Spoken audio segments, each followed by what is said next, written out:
Chers parents, chers scouts et chers amis, bonsoir. Comme vous le savez certainement, les automobilistes et autres usagers de la route sont tenus de respecter un ensemble de règles.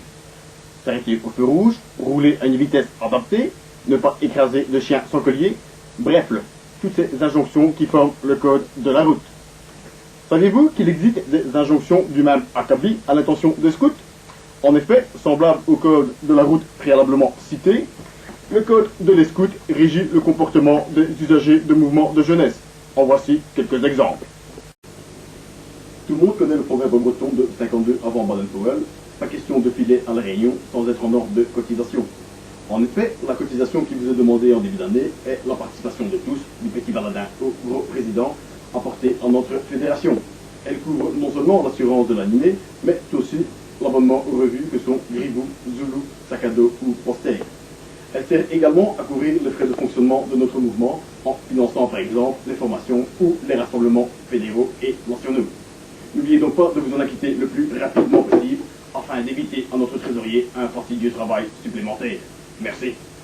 Une fois votre cotisation réglée, vous êtes fin prêt pour prendre le chemin du local.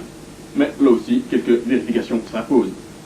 Pour être un bon petit usager des mouvements de jeunesse, il convient de revêtir ce que l'on a coutume d'appeler un uniforme. Un pull bleu marine pour les baladins, un vert pour les louveteaux, une chemise bleue pour les éclaireurs, une rouge pour les pionniers, et bardin, c'est l'embardé. Chaque section possède donc son uniforme spécifique. Mais il existe une signalisation commune à tous les membres de l'unité, c'est le foulard. Véritable chef-d'œuvre de technologie moderne, il est composé d'un côté vert, mais également d'un côté rouge. Tout comme les voitures roulent à droite et passent au vert, il conviendra de mettre le vert à droite. Si le port du foulard est obligatoire à toutes les réunions, les foulards de port sont eux formellement interdits. Vous vous procurez les uniformes, insignes, foulards et autres tics sont une seule adresse, la scouterie.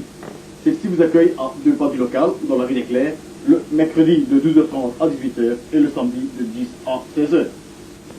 Une fois la cotisation payée et votre uniforme impeccable revêti, vous êtes prêt pour la réunion. Ici aussi, 3 petites choses à respecter. Tout d'abord, la ponctuationnalité. En effet, les réunions commencent à 9h précises et se terminent à midi précise, elles aussi. Il est primordial d'arriver à l'heure à la réunion pour permettre à tout le monde de profiter de l'entièreté.